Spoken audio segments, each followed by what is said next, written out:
This is WWE superstar Drew McIntyre, and you're listening to the WWE Podcast. The champ is the one that everybody wants, me. It's going to WrestleMania. Claymore! Austin 316 says I just whipped your ass. This is my iron. You're going to acknowledge me. What's going on, guys? Time for the weekend review on this Sunday, February 23rd, 2025. We're in a weird time. We are in a weird time because of The Rock. I know there's so many theories and conspiracies out there and conversation about what his appearance on SmackDown was supposed to mean, what it could mean, what it does mean, doesn't mean. The bottom line for me, this shouldn't be this complicated. Now, some may say, well, you know, that's being a simple-minded wrestling fan. You want to be able to think. Everything shouldn't be so straightforward. And to that, I would say, I agree to some extent that everything shouldn't be at a second-grade reading level. Okay, but this is getting out of hand where some may say, well, isn't this great? We get to think about what's going on and we get to think about what this could mean and what Cody could do. And while I sit here and I prognosticate all the time about what I think could happen, what it shouldn't happen, all that. That's what wrestling podcasts are for. I mean, that's what the platform is for, to have a podcast to be able to do. But I want to play some audio for you from The Rock. Not during his insanely long, unnecessarily long SmackDown segment that was a whole bunch of nothing, other than to the point where he said, I want you to be my champion, which is a rehash of many storylines before, including one he was involved with himself about being a corporate champion, one Austin was involved in. It's not a original storyline, but it's one that hasn't been pushed for a while, really since the Authority, when Triple H and Stephanie were running SmackDown and Raw for seemingly 40 years, that they had Seth Rollins as their corporate selection. And since then, we've had some corporate selections that are overt, meaning right out in the open, obvious, part of the story, like Seth Rollins. Then we've had some that are not so, so overt and obvious, and that is Roman Reigns, who is the corporate selection that the fans pushed back on for 7 years as the big dog. And so we've seen the story before. And it's been a while, so it feels a little bit new. But again, let me just play this audio from The Rock, and then we'll come back, because I have some issues here. So let me do that, and I'll talk on the other side. So tonight you had a big proposal for Cody Rhodes. What does this mean for you and him as past rivals and our respective peers? With Cody, I love that. I got to tell you, for those of you guys who don't know, I grew up in the world of pro wrestling. My dad, my grandfather, and to be able to come back in this way as the final boss and to be able to get in the final boss's skin and be able to become that in this venue here in New Orleans, and really, I think, take the audience on a fun experience and ride where I'm singing, I'm dropping the announcement of WrestleMania, here we come 2026, I'm singing, oh, when the Saints go marching in, then I'm telling you, you can't sing with me. The final boss will finish singing, and then bring Cody Rhodes out and offer him this big ideology of, you are our champion and you're amazing, but I want so much more for you. And at the end, the final boss says, I want your soul. And I think what that does in this wild, crazy world of pro wrestling is that, to me, it just becomes something that's unpredictable. So in the world of pro wrestling, as we all know, like, everything will culminate to a match. Like, whatever happens, it will end up in the ring. What I really love about this rare air space that we've gotten to with the character of the final boss is like this white whale unicorn, in that with final boss and Cody Rhodes, it's not about the WWE title. It's not about having a match. It's not about punching or kicking or bleeding or any of that is so part of our world. it never has to culminate to a match. That's a really special place to be, I think, like creatively, and when you just think character-wise and how much fun you could have. I grew up in the business, so and as did Cody. His dad and my dad were friends. They're no longer with us. But I think to be able to have a storyline and two characters who are very popular, to never have to get in the ring for a match, but yet still hold this really unique, compelling, like off-putting, and it's kind of weird, and he wants his soul. What does that mean? I love it, and I loved every moment of it, and Cody did too as well. All right, let me stop. All right. Through all that political speak, and boy, The Rock he's become, I mean, what John Cena has too. I mean, they speak in, just like a true politician, don't they? When they can just speak directly, they speak in circles. They give you euphemisms. First and foremost, no, Rock, that's not a special place to be in the world of pro wrestling to not have this storyline culminate in a pro wrestling match. That's not a special place to be. That's not a good place to be. That's a bad place to be. Okay, let me just clarify that. Now, they're not a pro wrestling company, they're entertainment. I do not buy that. How do they entertain people? Through professional wrestling. They are still, even post Vince McMahon, while they're allowed to use the phrase pro wrestling, still try to run from it. They still try to run from it. And they can't. They can't outrun what makes them a successful company. And that is telling good stories through, here's the key part, wrestling in the ring. Okay? Yes, compelling characters are important because they don't care who wins or loses if you don't have compelling characters. But if you're telling me that you're in a special place, you're in a special place where, wow, in this crazy world of pro wrestling, I mean, he's almost speaking like an outsider. You have this storyline that people are like, what the hell is going on? Now being said, it's not going to end in a match. I don't know what this is going to end in, but whatever it is not what I want to see. Because what we all expect is this ends in a match. See, the idea that unpredictability is in and of itself a net positive no matter what is wrong. I understand that he becomes unpredictable. Yeah, it does. It does, but not only was that a confusing segment, one that went too long, as I've said, but now you've confirmed that segment with Cody is not going to end in a match with yourself and Cody, one that you teased last year post-Mania at Monday Night Raw. One that I think people are generally interested in. So, okay, you're going to come in and try to play the Vince McMahon role of, I want you as a corporate champion. What is your soul? We all know what the soul means. We know what that means. It means you sell out. We don't need to create some kind of book report on this. We don't need to do any research. We know what you mean when you say, I want your soul. Yeah, you sell your soul. For all the movies and all the entertainment shows that he's been on, how does he not think that people know what is meant by I want your soul? Okay, so that's not a mystery. It doesn't need to be decoded. We know what it means. So, I wanted to point that out because no, Rock. It's a bad place to be. It's not special. It's not special.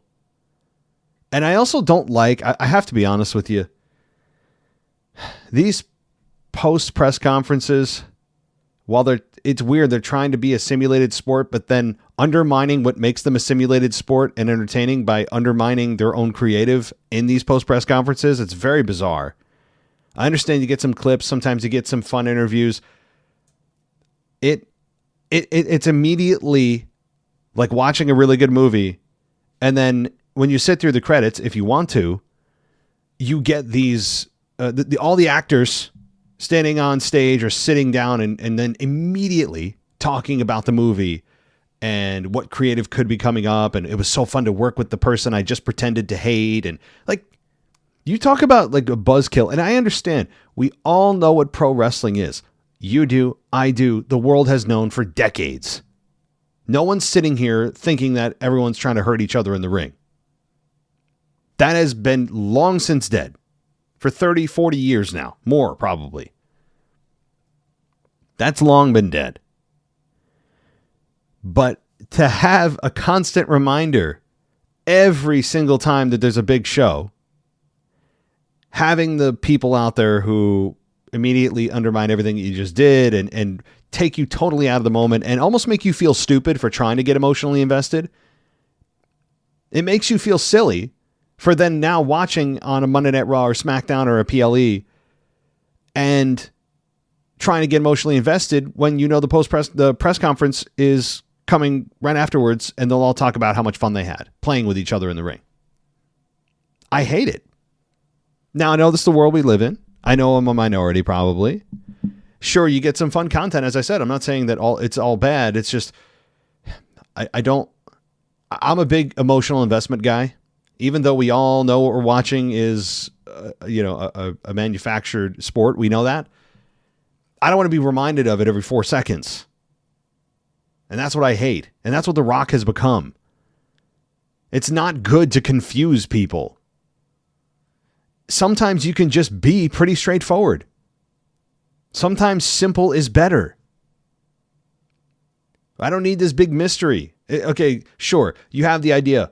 Oh, could Cody turn heel out of this? Could someone end up joining The Rock, taking his offer and taking out Cody? Sure, you could. You could do all that. But you don't need The Rock to come out and facilitate this.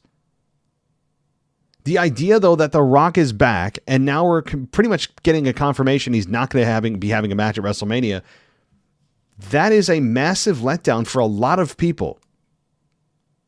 Now, he still could be swerving us, and he does have a match. But why go that road? Why does everything need to be so complicated? Some of you out there are saying, I know, well, it's because you're so simple-minded. You want everything spoon-fed. No, quite the opposite.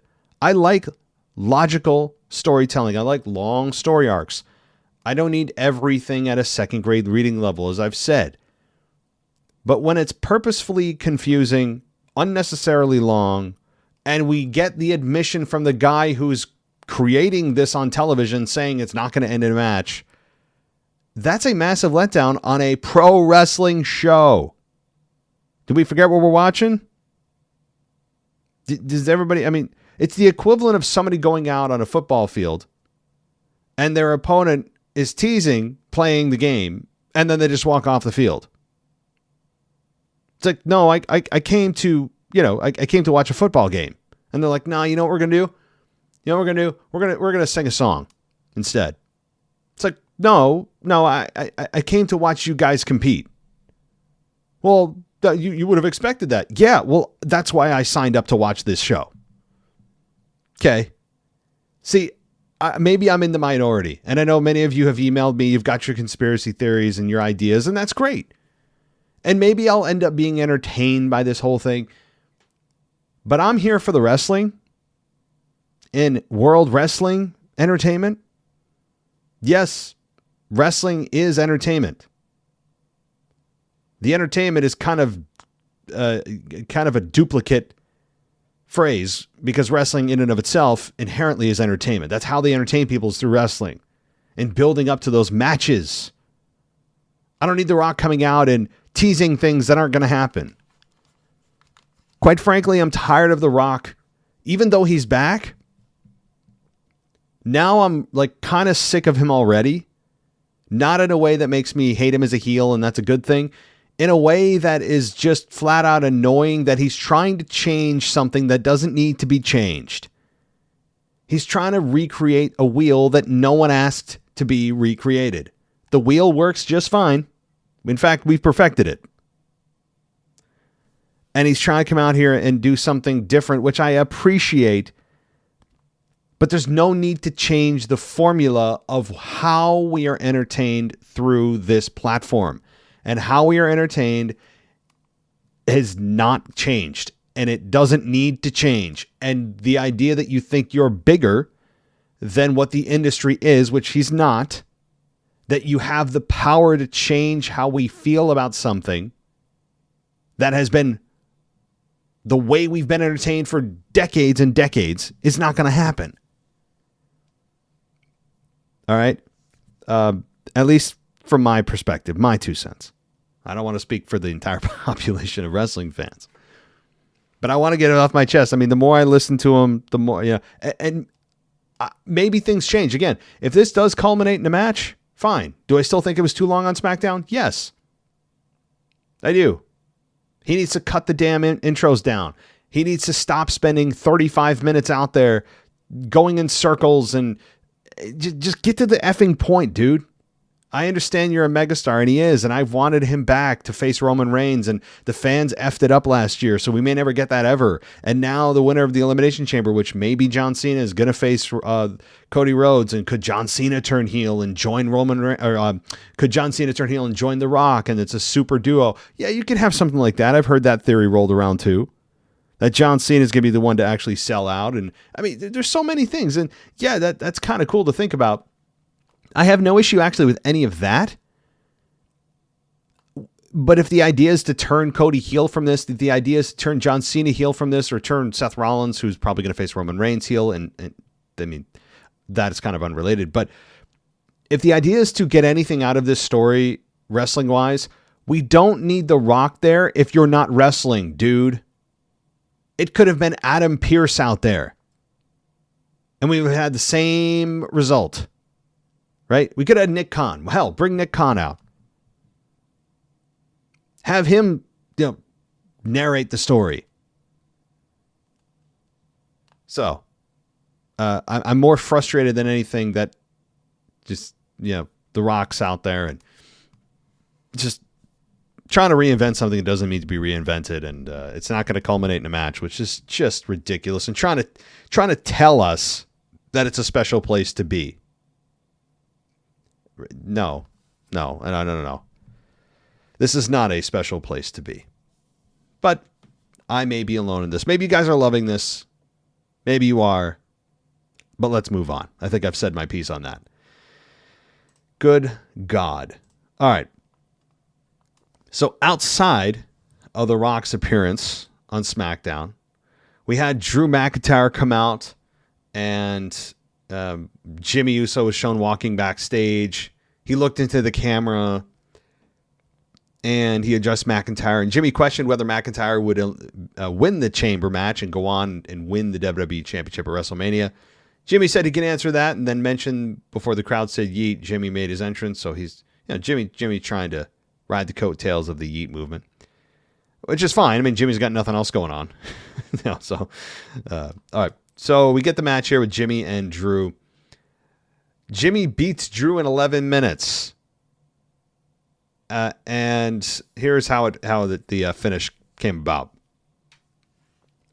So Jimmy caught McIntyre leaping from the ropes with a super kick. He then followed it up with a spear for a near fall. McIntyre avoided a double stomp. And then he put Uso down with a neck breaker, and then McIntyre kipped up, counted down for the Claymore, but Jimmy super kicked him because, of course, he did. McIntyre immediately hit a Glasgow kiss, and then McIntyre went for a reverse Alabama slam, but Jimmy rolled him up and got the 3 count. So McIntyre seemed to be in disbelief, and McIntyre placed Jimmy's head next to the ring and set up for a kick, but a group of producers and referees intervened, and he ran back to the ring and hit Jimmy with a Claymore. So I think this is, while Jimmy winning is not the right move for Drew, who, I mean, I would have Drew outright win that chamber match. That's just me. Having Drew at least get a little bit of heat back by doing what he did to Jimmy is fine. It's better than nothing. I still think Drew, with all the momentum he's had over the last 12 months, I wouldn't have Drew lose a match. I wouldn't. I don't know what they're doing here. I don't know what it's doing for Jimmy. To me, it's about Drew, who is just on a effing roll. But I'll take a Claymore to the skull on the ring post. I'll take it. So we then have footage aired earlier in the day of Carmelo Hayes, who was walking backstage when R-Truth approached him and told him they have a tag team match. Hayes asked who made the match, and Truth said he did. He then nodded to someone behind Hayes, and Miz comes in and said it was him. Miz said he and Hayes would team as Mello Don't Miz. My God, they're stretching. And then asked Truth who his partner would be, and Truth said he had a Louisiana legend, and Miz tried to get Hayes to say awesome, and when Hayes left him hanging, Truth returned and told Hayes that Miz wanted him to say awesome. Hayes said no. It's just always a palate cleanser. Like, R-Truth is a national treasure, but he's just a nice change of maybe seriousness going on in the product. It's not. He's a nice kind of bumper, as they say. While I would love him to be champion, I really would. I still think Truth deserves some kind of championship run. Fans would lose it if it was ever a top belt. Not in the cards, unfortunately. But even an Intercontinental or U.S. title run for Truth for 30 days. Just give him a 30-day run. The fans and Truth would have a blast. And it would be a nice way before Ron Killings ends his career to have a championship run. Fans have a super strong connection with R-Truth, and it would be a great run that, while we all know would be short, would be memorable. All right, so we get LA Knight and R-Truth versus Carmelo Hayes and The Miz. And the match went 10 minutes with Carmelo Hayes and The Miz beating LA Knight and Truth. The reason is that Shinsuke Nakamura appeared in the Timekeepers area to put Knight down with a kick. Nakamura ran Knight into the ring post, and in the ring, Miz set up for the skull-crushing finale. And then Hayes comes in, hits a combo first 48 on R-Truth, which led to Miz pinning Truth. After the match, Hayes cut in front of Miz twice while they were posing for the crowd. So, fine. I don't have any issues with this either. R-Truth taking the pinfall, losing on behalf of his team. It's par for the course for Truth, unfortunately. LA Knight being on the losing side of things, considering he's about ready to probably recapture the U.S. title from Shinsuke, it doesn't really hurt or help. I really don't know what this really does for anyone, but it's a fine match. I have no issues with, especially Carmelo Hayes, who's still trying to make a name for himself. I think we're still trying to figure out who the hell and what he is. 2, we know he's really good in the ring. That's never a question. Never a question with really anybody on the roster. But personality-wise, connection-wise, we don't really still know who and what he is. Is he somebody we can relate to? Is he not? His promos need to improve a little bit to know who and what he is, what his missions are, his goals, his values. That's all important stuff. And right now, I feel like we're kind of lost in the Carmelo Hayes fog. Not concerned about him. He's not going to get released, but I think we need to know more in order for the crowd to react to him a little bit more. So, let's continue. We then have Charlotte Flair video package airing saying she's the GOAT. Doesn't have to call herself the GOAT. Or rather, she said the GOAT, doesn't have to call herself the GOAT. And she said she has crafted a legacy that no one can touch. And she showed footage of her winning the Rumble. It showed footage of her challenging Tiffany Stratton at WrestleMania. And that's when Tiffany comes out.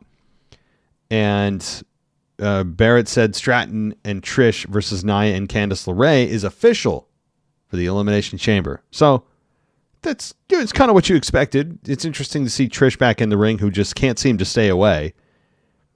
That sounds like a complaint. It's really not. Although her last program that she had was just, it went on way too long. Way too long. And they saved the best for last with Becky Lynch in there. I believe it was a cage match over a year ago, maybe now. And they had a kick-ass match. But before that, it just dragged. And it just kept going on, and Zoe Stark was kind of the sidekick of the whole thing, and she's not really any better for it. But so Tiffany spoke briefly about how she and Stratus would stop Jax and LeRae for Elimination Chamber, and she recalled looking up last week at Charlotte while she chose her for WrestleMania as her opponent. And she said the rumors are true that Flair loves to kick a girl when she's down. And Nia and Candice made their entrance, and Jax said it was cute that Stratton thought she was going to beat her last week, and Jax spoke about getting her title back, and Stratton said that she's not going to give it up because the title isn't hers anymore. And Stratton said once she beats LeRae, Jax won't have anyone to do her bidding anymore, and Jax said she and LeRae could take out Stratton now. So we get a women's championship a non-title matchup here between Tiffany and Candice LeRae, which was fine. It was another 10-minute match, and again, that's nice to see for the women. And I'll get to that hashtag movement later. I'm going to talk about that in a little bit with the WWE Women Deserve Better hashtag. I'll talk about that in a second. But this match was fine. After the match, Tiffany did beat Candice LeRae, but after the match, Jax attacks Stratton. Trish Stratus then comes out, puts down Jax and LeRae, and Jax comes back for more. LeRae clipped the back of Stratus's leg, and Jax stacked Stratus on top of Stratton. A lot of STs here. Stratus, Stratton. And then hit them with the Annihilator. That looked really weak, but just basically sat on them. Charlotte Flair entered the ring while Stratton was down and stood over Stratton and smiled and pointed at the WrestleMania sign and wiped her feet on Stratton before exiting the ring. So, a lot going on here, but really it just comes down to this is a intermittent feud before the main event of Stratton versus Charlotte. And having Trish involved doesn't hurt star power. She still got it. You got it. You still got a chance. It rings true for Trish. She still looks incredible for her age. So I don't have any issues with her being here, despite the fact that she wore out her welcome last time. It's been enough time now that it feels more fresh. And she's a babyface now compared to when she was a heel, facing Becky Lynch with Zoe Stark. So it's cool. I mean, again, nostalgic for a lot of people that watched Trish in her heyday. All right. So let's see here. We then have Braun Strowman showing up. He congratulates Priest for winning the Chamber qualifier last week. Strowman said he had Jacob Fatu dead to rights and blamed Solo for losing. Priest joked that Strowman sounded like Drew with excuses, and Strowman laughed. Priest said he just beat Strowman to the punch, and Strowman said he would have done the same thing, and Priest asked if they were going to do business tonight, and Strowman said it's the only thing he cares about is getting his hands on Fatu and Solo. Okay, so then we have the tag team champions, Bianca and Naomi, interviewed, who recall the duo thinking that Liv and Raquel are responsible for attacking Jade Cargill. Naomi said she doesn't think they're responsible. She knows they are. They hyped a singles match between Naomi and Morgan, in addition to the tag team title match on Raw. So we're still supposed to care. We're still supposed to care about Jade Cargill and who attacked her. No, I mean, seriously, no one cares. No, nobody. I mean, we're all expecting somehow to still be Naomi or Bianca. If it's Liv or Raquel, no one's going to care. Especially no one's going to care. But at least we'll mildly be interested to see who turns heel, whether it's Bianca or Naomi. We did get a cool Alexa Bliss video. She said that while she was away, that a lot of change happened to her, and that she said this place still looks the same. She said the names and faces may be different, but the desperation and insecurities remain the same, and that she will turn the Elimination Chamber into a playground of her own. She said she knows and loves the Chamber, and she's even won one before. It will be like a hell that the other women have never seen before, and she smiled and said, see you soon. Alexa Bliss is just... she's an attractive woman, okay? Like that's not what I'm getting at when I'm about to say, but she has a magnetism about her that when she speaks, you pay attention. It doesn't look like she's ever trying to play a character, despite the fact that she's dressed up in makeup and, her pigtails and she's carrying a doll around with her. There's something about Alexa Bliss that when she cuts her promos, you pay attention. You believe her. That's a quality that many don't ever learn or just simply don't have. So I love Alexa Bliss promos. I want more of them. Give me more. All right. So then we have the women's tag team champions Bianca and Naomi come out for her singles match against Liv. And let's see here. We have the duo was posing on the apron when they were attacked by Morgan and Raquel. And Bianca started to get the better of Rodriguez until Morgan clipped her knee. Again, what the hell they're doing on SmackDown, I don't know. But Rodriguez hit Belair with a Tejada bomb. And Morgan put Naomi down with Oblivion. A group of referees ran in and they made their exit. So that matchup will happen. It just got kind of postponed. Could have even happened because of the Rock wanted, 45 minutes of SmackDown to talk about something he could have said in about 10 minutes. All right, so the Rock's black truck comes in. We all saw and saw the entrance, the announcement for WrestleMania 42. I talked about that in a previous show. So I won't get into the Rock stuff too much because that, I've kind of broken that down for the first 20 minutes of this show. All right. So the next match here, which I feel bad for these guys because the previous segment just took the energy out of the room. DIY, Johnny Gargano and Tommaso Ciampa took on Pretty Deadly, Elton Prince and Kit Wilson for the tag titles. This was a 6-minute match with DIY going to a no contest here because the Street Profits come in and attack both teams to end the match. So the Street Profits are just attacking people, which is fine with me. Really, it's fine. I really think that they needed an identity. I talked about that, I think might have even been last week. The Street Profits have been really flailing and hanging on to something that is no longer something they need to hang on to with their catchphrases and their solo cups and all that crap. They need an evolution, and perhaps this is the start of one for them. All right.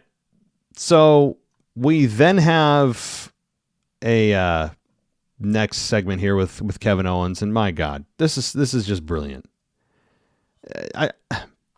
Kevin Owens, just like Drew McIntyre, can they team up? Can we please have a Kevin Owens, Drew McIntyre team, please? He comes from an undisclosed location, at least at first, and he spoke about how Zayn couldn't let it go. Zayn wants to hurt him and end his career, which will only hurt his family. Owens asked about Zayn's family, and he turned the camera, and he ends up showing a shot through the window of Zayn's home where Sami was hanging out with his wife and son. And Owens asked what would happen to Zayn's family in the nice house when it's all gone. Owens said Zayn is selfish for making him do this to them and said he'd never forgive Zayn for this. And he told him that he'll see him in Toronto and said it's all your fault. A little Gene Snitsky there. There's a name if you haven't heard in a while. Just great. God, the creepiness of stalking somebody through the window, despite the fact that they were former best friends and all that, is just next level creep. Kevin Owens is just masterful right now. Drew McIntyre level. In some ways, a little bit better. He is... can we put a belt on this guy? Please. He hasn't held a championship in 8 years. Singles championship in 8 years. How is it even possible? Just brilliant. Makes me very interested in this matchup between Zayn and Owens that I didn't think they'd really get me to because we've seen it so much. It's just great. Brilliant.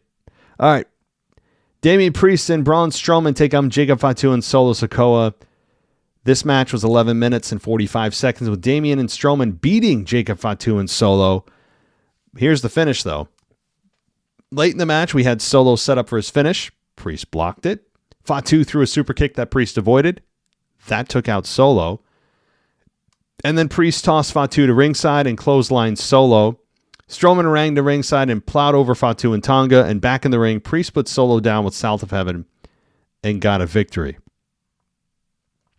So the interesting development here is Fatu accidentally super kicking Solo, but that I know a lot of this is overshadowed by the Rock and Cody Rhodes segment and the whole soul thing, and which to me it's given the fact that I spent the first 20 minutes talking about that, the actual stuff that we care about, which is the pro wrestling stuff.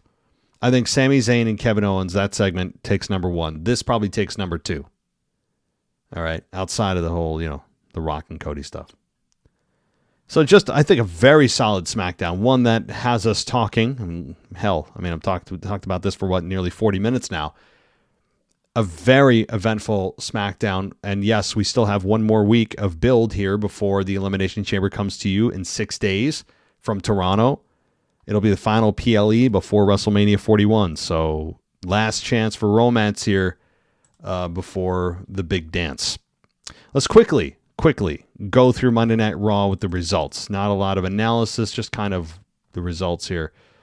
Zayn gets his match with Pierce, and gets Pierce to agree to an unsanctioned match with him and Kevin at Chamber, which I would absolutely expect, hint, Randy Orton to have a say in that. I said that last time, but this one makes even more sense. All right, so AJ Styles took on Dominick Mysterio, in case you forgot, and AJ won. And then after that, Breakker speared Dom. We had Dakota Kai take on Ivy Nile for a shot at the Women's Intercontinental Championship, and Dakota Kai beats Ivy Nile in 6 minutes and 45 seconds, so she earns a shot. We then have Gunther attacking Jay, and he performed he said that performing to the fans is like reading Shakespeare to a dog. I love that. Just great. Jey Uso, did come out, obviously. And like I said, they had a bit of a spat there, a bit of a brawl. And they continue to build this segment very nicely. I mean, I'm still not a fan of this being the WrestleMania main event. This program is fine. I still don't think it's worthy of a WrestleMania main event. That's all. But still, as good as this could, they're doing as good of a job as you could possibly expect them to do for a match that on paper does not seem WrestleMania worthy. That's the highest compliment I could give this. So then we have Penta versus Pete Dunne. Penta beats Pete Dunne in 10 minutes and 40 seconds. We have Roxanne Perez take on Liv Morgan in an Elimination Chamber qualifying match, with Roxanne Perez beating Raquel in 7 minutes and 30 seconds. We have, let's see, the LWO attack Woods and Kingston. We have Seth Rollins and Finn Balor in the main event for an Elimination Chamber qualifying match. This was almost 20 minutes, and deservingly so, with Seth Rollins winning to enter the chamber for a shot at the WWE Undisputed Championship at WrestleMania 41 against Cody Rhodes. So let me just quickly talk before I end the show about this hashtag of WWE Women Deserve Better. I think that's what it is. You may or may not have seen this trending on X. And it's because in response to the women not seemingly being treated equally to the men in WWE in terms of time and segments getting bumped or reduced, I sympathize with the women from the fact that they, on the merit of getting equal time, they don't. They don't. The men's storylines dominate. They almost always main event the shows. They seem to generate the most money in merchandise. They often main event every PLE, if not every one that I've seen in recent memory. And that's all true. But what's also true is the men draw more money right now. And let me just say this. I know people get angry at me, but I'm just speaking the truth here. This will always be a male-dominated profession. It's not to say women can't be successful, as we've seen with many, many examples. Bayley, Charlotte, Sasha Banks, i.e. Mercedes Moné. Go down the line here. Even the up-and-coming ones, right? Liv Morgan, who had a hell of a 2024, was one of the highlights of Raw. Raquel Rodriguez still kind of finding her identity. Nia Jax, talk about turning her career around. Excellent job over the last 12 to 18 months. Excellent. Yes, so all of that's true. But it will never, I don't believe it will ever supersede consistently the male storylines. Because it's a profession and a product designed and made for a core male audience. And just like the idea that the WNBA will never supersede the NBA, which is 100% fact, it's just a fact that people are more interested in seeing men compete than women. You may say it's sexist. You may say it's just the way it is. Look at the numbers. Okay? Nobody's forcing anyone to watch anything. No one's at gunpoint saying you have to watch this. It's all by choice. Okay? So back to the women in WWE. Should they get more time on Raw? I will say I think they should get more time to prove they deserve more time. What does that mean? Right? It sounds like I'm speaking like Dwayne Johnson. I'm speaking in circles, right? I'm giving you a whole bunch of words, but no context. So let me do that. What I mean is, I think, at least from my perspective, I would be totally on board for seeing newer women come up from different promotions. Could be TNA, could be from NXT, which isn't really a different promotion, but different show. Or having the existing younger talent on Raw and SmackDown just simply get 5-10 minutes more per show. Doesn't sound like a lot, but what it would do is give them a door that they can walk through to continue to prove that they deserve more time. I feel like we're not seeing enough new talent to show that we should see more new talent.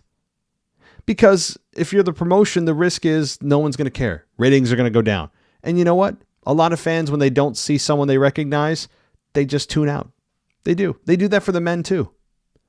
But as fans, I think we need to do our part and allow that new person or persons an opportunity to try to get invested, see who they are, watch their matches.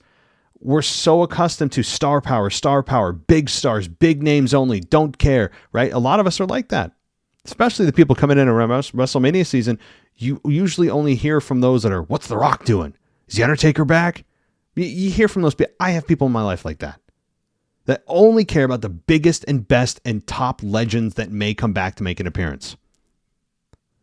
And I think as even the regular fans that watch every week, while we know we're not really talking about those legends, we're still talking about the current big stars and what they're doing, what the most concern is with them. And sometimes we will tune out or fast forward our stream. Some of us do. When we see new talent, we're just like, well, you're not really paying attention. But that's where I think as fans, we should and try to get invested and see who these people are. Man or woman. Doesn't matter. I don't care what your sex is. So that's what I'm advocating for. I would agree to the slightest degree that not just because you're a certain sex that you just automatically get more, you just get more through some kind of birthright. I think everything should be earned. But you have to earn it by getting an opportunity. And I think WWE should afford more opportunities. And you can show that, week by week, that you should earn more minutes. That's it. I think that's a fair, merit-based platform, merit-based structure that you can implement across the board. And maybe they'll say they already have that. Well, it doesn't look like that to the general, the general eyeball here, right? So that's what I advocate for. I would not advocate for equal minutes among men and women. I talked about that in my last show too. Just because, then you're counting minutes and going, oh, wait, they got 61 minutes. We only got 58. No, I don't need that crap. Because then you're keeping score. And if you're keeping score, you're not paying attention. You're more worried about, this week, oh my God, the men got more minutes. That's sexist, right? No. It's merit-based. It's what the fans want. And I think that's how it should go. But I do agree that the women should get more opportunity, but not just more minutes without an earned opportunity. Do you know what I'm saying? Just like the men. I don't think the men, anyone on the screen should be given more opportunity if they've proven they cannot capitalize on that opportunity and they've been giving multiple opportunities. I'm not saying one and done, but if they've shown a consistent pattern of it's not catching on, fans don't care, they clearly aren't getting it, this may not be for them, you move them off TV. Not say fire them, You can do a lot of things backstage. You can do dark matches. You can do NXT appearance. Like, you can do stuff. I'm not saying fire anybody that doesn't just automatically get it on TV. It's not easy. But merit-based systems is all I'm asking for both sexes. That's all. I know that sounds... I don't know how it sounds sexist to some people, but somebody will find some way on Spotify to... There he goes again. Tell me... Okay, let me just say this. If somebody's out there trying to criticize me and you think that what I said is somehow sexist, which I really don't care what you call me. I really genuinely don't. It means nothing. It really doesn't. Labels today mean nothing because they're thrown around so much. You're racist, you're sexist. I don't care. None of it means anything anymore. But what I would say is, come with receipts, as they say today. What am I saying exactly, specifically? Give me my exact quote that I said that would prove to the world that I'm whatever you think I am. Okay? That's all. Because I know it's going to come in today's culture. I don't know how you're getting it from just merit-based systems. You earn it. Whatever it is. You're a man, you're a woman, you earn it. So this whole hashtag trending thing of women deserve better. Well, they should be treated equally. Yes, I agree. No, you should be treated equally in terms of respect. Yes. Could they do more with opportunity? Yes. But that doesn't mean equal minutes. That just means they probably could bump some segments that don't need to be there with some of the men. Some of the comedic attempts sometimes I think could be bumped. It's not my cup of tea. Sure. But that's what I'm advocating for, is just a little bit more opportunity. And then if things really catch on, hell, give them more minutes and more minutes and more minutes. Just like anybody fighting for minutes on TV. Anybody. So I can't say anything else about that. Otherwise I'll just speak like The Rock and go in circles. So there you have it, guys. The weekend review. I didn't give you an opportunity, but if you want to, you can join us on Patreon and go ad-free at patreon.com/WWE podcast, where you get exclusive shows. You get to come on the show if you're up in a high enough tier. And we also have a mailbag that you get priority placement in if you are a patron. You just send that email to mailbag@wwepodcast.com. Again, head on over to patreon.com/WWE podcast if you want to go ad-free, with everything ad-free. Same goes for Apple's podcasts that does offer an ad-free feed as well. Whew. All right, I'm out of breath. That'll do it for me, everybody. I'll be back on Tuesday for your Raw review. But get ready, it's Chamber Week, guys, so there's going to be an additional segment on the mailbag on Friday for the official predictions for the PLE. So thanks, everybody, and I'll talk next time. Thanks for listening to the WWE Podcast. Don't forget to subscribe on your favorite podcast app so you don't miss a show, or head to WWEpodcast.com. And for all of these shows ad-free, head over to patreon.com/WWE Podcast. Until then, we'll see you next time.